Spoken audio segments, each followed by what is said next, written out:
Hi, Abraham. Good to see you again. It's amazing how my question piggybacks right on what we just talked about, but I have two questions today. One is, I tend to worry a lot about a lot. I tend to think thoughts that my inner being doesn't think, which results in a feeling of worry to me, which is my indicator that I'm off base from who I really am. Absolutely. So our answer to that is don't do that anymore. What's next? Thank you. That's the... Catch it early is really our answer. Absolutely. Catch it early. Notice that you don't like it, and then notice when you start down that road, catch it early. Okay, so is there ever a point at which you can even not have the thought to begin with? Yeah, but we don't want you to get into this place where you are guarding your thoughts, or you'll say, all right, I'll go along with this, Abraham, whatever it is, and I'll accept I create my own reality. Do you know how many thoughts you don't have to sort out anymore? You don't have to debate with the world the rightness or wrongness of every issue that has ever been out there. You don't have to discuss that anymore. You don't have to figure that out. All you have to know to have your personal expansion and joyful collusion with the source within you is which thoughts feel good and which thoughts don't feel so good. Is that too simplistic? No, in fact, it's beautifully simple, and it's amazing how, as much as I understand that, I've been told since I was in high school, I'm a worrywart. And so I've been doing this for about 35 years. We're going to give you a different label because you're doing that looking at what is or looking at what was. Your inner being never looks back. We're going to give you a different label. Rather than worrywart, we're going to say to you, you are a thoughtful being, and you are a deliberate creator, and you like to contemplate. And when you use that skill to contemplate from the satisfied up part of the scale rather than from the unsatisfied down part of the scale, you're going to find such satisfaction on steroids with those thoughts that you are thinking. So the opposite of a worrywart is a very clear-minded being who is accessing the energy that creates worlds to flow toward your creative endeavors. That's who you are. And when you do other than that, it sucks. It feels bad. And you use words like worry. All worry means is that you want something different than you're worried about. Do you know? Oh, you're going to like this because this speaks to who you are powerfully. Every subject is really two subjects, wanted and absence of what is wanted. So when you are in contrast, in the middle of contrast, worrying, feeling worry because you're there, you know what else is happening at the same time? As you are focused upon the problem, which is why you worry, you are creating the solution. At the same moment, thank you very much. Thank you very much. We really mean that. Thank you very much. While you are stewing over the problem, you are creating a solution, which is the expansion of the universe. So you might just think about that while you're worrying.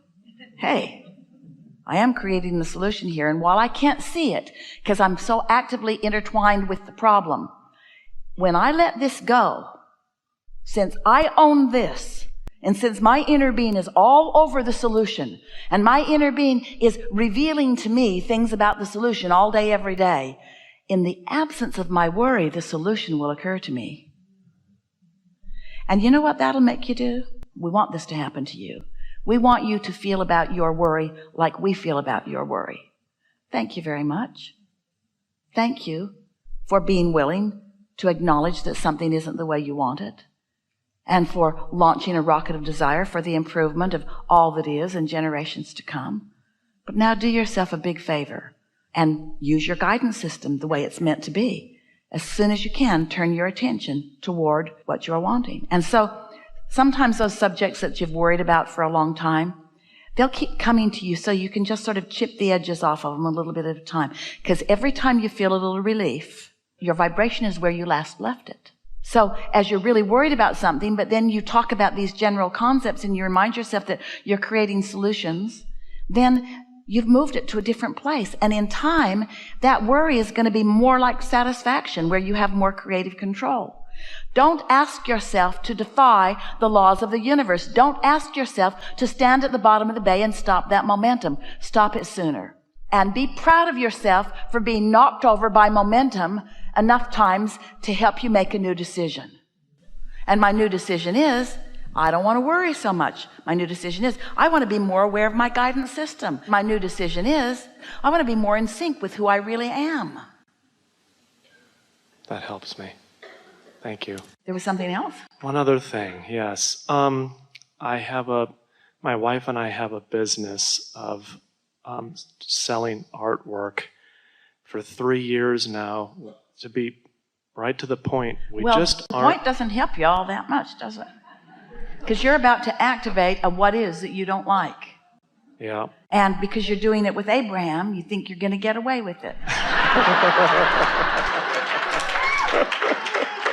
But that is what causes worry. That is what causes resistance, because you're about to say something that is the opposite of what you want. Correct. So try something new here. What do you want relative to your business? We want to sell artwork. One day there was someone sitting in the hot seat who had a house they wanted to sell. Been on the market for a while. And we said, why do you want to sell it? And they said, because it's too small for us. It's getting kind of run down. Some of the things don't work anymore. And we said, so this is the advertisement you're sending to the universe. Come and buy this decrepit place from us that we no longer want. How's it working out? So then we ask, how did you feel about that house when you first found it?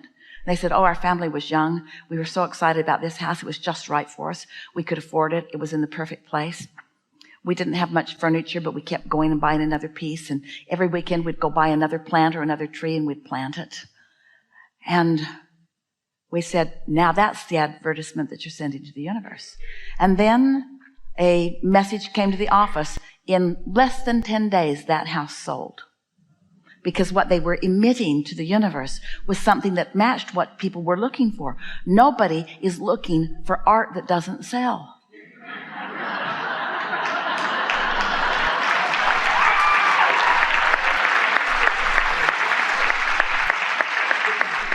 They're looking for beautiful art that you've found from around the world. They're looking for beautiful art that you feel the resonance with. They're looking for art that the artist has imbued their piece with who they are.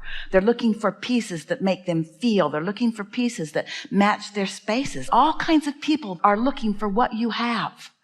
And when that's the vibration that you're emanating, those people will flock to you. Now let's take the conversation we were having earlier. Let's bring it here. The vibration that you're offering of disappointment and concern and worry, what kind of art buyers match up with that? People that don't have any money, people who don't know what looks good where, people who can't make up their mind, people who are bored, people who have no taste at all.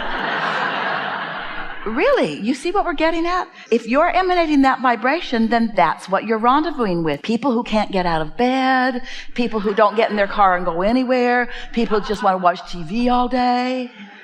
But when you send this advertisement to the universe, when you get excited about your gallery, when you get excited about your pieces, when you feel the beauty of them and you feel the appreciation for the creation of them, and that's what you're emanating, a whole different segment of society will come to you. And it doesn't matter by what path you think they're going to come, because they don't ever come through the path you think they're going to come. Somebody will tell somebody will tell somebody will tell somebody will tell somebody.